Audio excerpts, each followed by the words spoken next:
행복한 교회 승리하는 성도 여러분, 예수 그리스도 안에서 동행의 기쁨을 누리는 오늘이 되시기를 바랍니다. 하루에 성경 한 장 읽고 5분 메시지 유튜브로 듣고, 그리고 30분 각자의 처소에서 기도하는 153 시간 시즌3 69번째 순서이고요. 하나님께서 우리에게 선물로 주신 이날 1월 16일 월요일 순서입니다.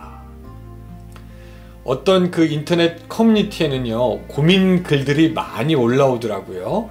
그러면 사람들이 그 고민에 대한 그 답글을 이렇게 올리는 것을 많이 보게 됩니다. 주로 올라오는 고민들은 뭐냐면 돈에 관계된 것, 또 가정생활, 주로 부부생활에 관한 것들, 또 직장에서의 갈등, 또 건강의 문제, 이럴 땐 어떻게 하면 좋은가요? 이런 종류의 질문들이 많이 올라오는 것을 보게 됩니다.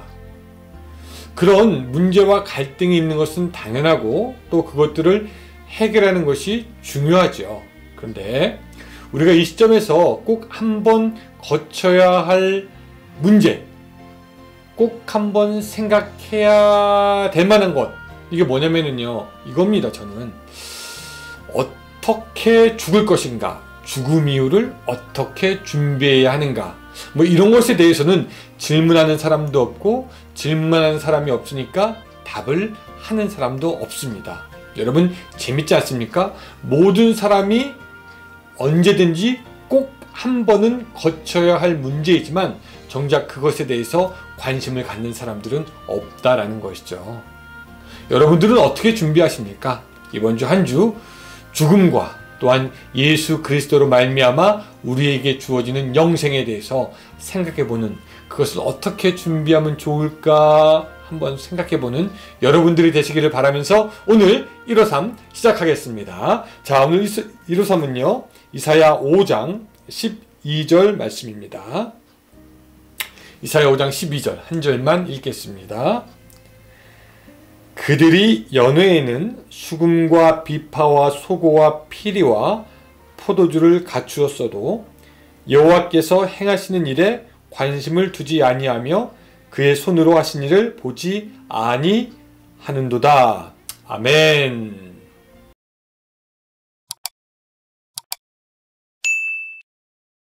오늘 본문은 포도원의 노래라고 그 별명이 알려져 있습니다. 그리고 본문은 세 가지 부분으로 나뉘어집니다. 첫째는 1절부터 7절까지 포도원으로 비유된 이스라엘 백성들에 대한 하나님의 사랑과 이스라엘의 백성, 그리고 두 번째는요 8절에서부터 25절까지로서 이스라엘의 범죄와 이에 상응하는 심판, 그리고 세 번째는 26절부터 30절까지 심판의 방법에 대한 것으로 구성이 되어 있습니다. 여러분, 아마 이 본문을 읽으면서 우리가 이상하게 낯설지 않다라고 아마 느껴질 겁니다. 그 이유가 뭐냐면 예수님도 신약에서 포도원의 비유를 통해서 이야기하신 것을 우리가 알기 때문입니다. 아마도 예수님은 이사야서에 있는 이 포도원의 노래를 통해서 당신의 유대인들이 하나님과 이스라엘 사이가 포도원과 농부로 이미 표현되어졌다라는 것을 아셨기에 포도원의 비유를 사용하지 않았을까 우리가 충분히 추측하게 되는 그런 본문이 되겠습니다. 자, 오늘 본문에서 우리는 하나님께서 이스라엘 백성들에게 분노하고 계시다라는 것을 알 수가 있습니다. 왜? 포도원에 열매가 없기 때문이죠. 자, 우리가 읽지 않았지만 4절로 가면은요, 내가 내 포도원을 위하여 행한 것 외에 무엇을 더할 것이 있으랴? 내가 좋은 포도 맺기를 기다렸거늘 들포도를 맺으면 어찌 됨인고? 라고 이렇게 말하면서 곧 이어지는 5절을 보면 다음과 같습니다. 이제 내가 내 포도원에 어떻게 행할지를 너희에게 이르리라. 내가 그 울타리를 걷어 먹힘을 당하게 하며 그 담을 헐어 짓밟히게 할 것이요 라고 하면서 하나님은 이제 당신의 심판이 이스라엘에게서부터 멀지 않았다라는 것을 말씀하십니다. 그렇게 하나님께서 이스라엘 백성들을 향해서 분노하고 또한 심판하실 것이다 라는 것을 우리가 염두에 두고 본문을 쭉 읽어보면은요, 야, 오늘 본문에서 하나님이 참 이스라엘 백성에게 참 아쉬워하셨다 혹은 서운해 하시는 것이 있지 않았나 라는 생각까지도 하게 됩니다. 자, 12절입니다. 아까 읽었죠? 그들의 연애에는 수금과 비파와 소고와 피리와 포도주를 갖추었어도 여호와께서 행하시는 일에 관심을 두지 아니하며 그의 손으로 하신 일을 보지 아니하는도다 라고 말씀하고 있습니다.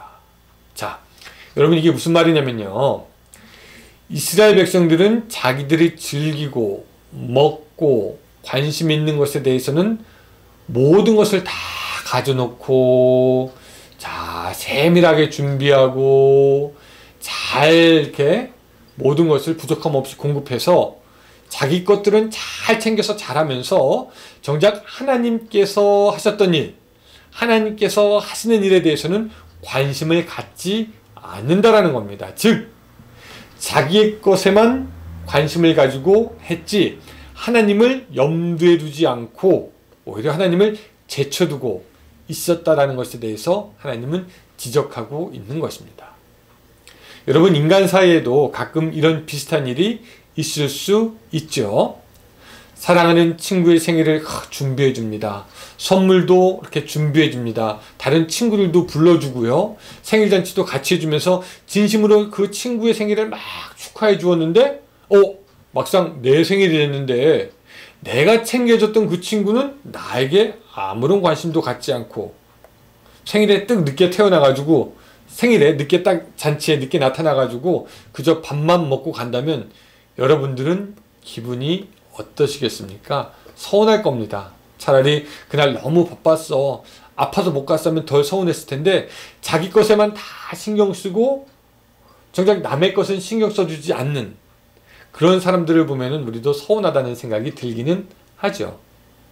근데 우리가 신앙생활 할 때 혹시 이렇지 않았나 생각해 볼 수 있습니다. 하나님은 우리를 사랑하십니다. 그리고 우리를 위해서 모든 필요한 것을 공급해 주시지만 우리는 정작 하나님 앞에 나오지 않고, 그렇다고 뭐 평소에 하나님과 기도하면서 교제를 가지는 것도 아니고 그냥 자기 힘들다고만 생각될 때에 나와서 마치 빚진 사람에게 빚 독촉하듯이 하나님 뭐 해주세요 해주세요 해주세요 이렇게 요구할 때가 있지는 않은지 우리도 생각해 볼 필요가 있습니다. 성경에 보면은요, 사울왕이 꼭 그런 사람이었습니다. 평소에는 자기가 하고 싶은 것, 자기의 원하는 것, 하나님께 불순종하면서 그냥 다 하다가 정작 자기가 위기를 만나게 되면 그제서야 하나님께 도움을 구한답시고 선지자를 찾아가는 그런 일들을 하기도 하죠. 그렇다고 선지자가 하는 말을 또 듣는 것도 아니었습니다. 물론 하나님께서 우리 인생들에게 당신이 베푼 만큼 갚을 것을 원하는 그런 하나님이 아니고 또 우리의 사정을 그냥 무시하시고 무엇이든 내놓아라는 그런 분도 아니십니다. 그런데 우리가 하나님을 사랑함에 있어서 우리가 기억해야 하는 것이 있는데 그것은 하나님을 사랑할 때에도 법이 있다는 것입니다. 여러분, 신명기 6장 4절에서 5절 보면은 우리가 하나님과 어떤 관계를 맺어야 하는지, 우리가 하나님을 어떻게 사랑해야 하는지 말씀해주고 있습니다. 이런 얘기죠. 이스라엘아 들으라. 우리 하나님 여호와는 오직 유일한 여호와시니 너는 마음을 다하고 뜻을 다하고 힘을 다하여 내 하나님 여호와를 사랑하라 라는 말씀입니다. 즉 하나님은 우리가 필요에 따라 그저 우리의 마음에 따라 사랑하고 안 사랑하고 섬기고 안 섬기고 해야 하는 그런 존재가 아니라 우리의 마음과 뜻과 힘을 다하여 섬겨야 하는 존재로 우리가 기억해야 하는 것입니다. 사랑하는 성도 여러분, 오늘 한 주간 하나님을 사랑할 때 여러분들은 얼마나 어떻게 사랑하기를 원하십니까? 이스라엘 백성들이 우리에게 보여주었던 것 같은 그런 성경에서 나오는 자기들 것만 신경 쓰고 하나님을 제쳐주는 것이 아니라 하나님이 가장 먼저요, 가장 최고요, 그렇게 하나님을 사랑하는 여러분들의 한 주가 되시기를 주님의 이름으로 축복합니다. 기도하겠습니다. 사랑과 은혜가 충만하신 하나님 아버지, 오늘 우리가 하나님을 사랑함에 있어서 어떻게 사랑하였는지 다시 한번 생각해 봅니다. 혹 이스라엘 백성들처럼 하나님 나의 것만 챙기고 하나님의 것을 외면하지는 않았는지요. 주여, 우리가 하나님을 최우선으로 두고 하나님을 최고로 최앞에 두어서 신앙생활하는 우리의 삶이 될 수 있도록 도와주시옵소서. 예수님의 이름으로 기도드리옵나이다. 아멘. 네, 여러분 오늘 한 주도 이번 주 한 주도 하나님을 그렇게 사랑하는 여러분들이 되시기를 바라면서 저는 또 내일 만나 뵙겠습니다. 안녕히 계세요.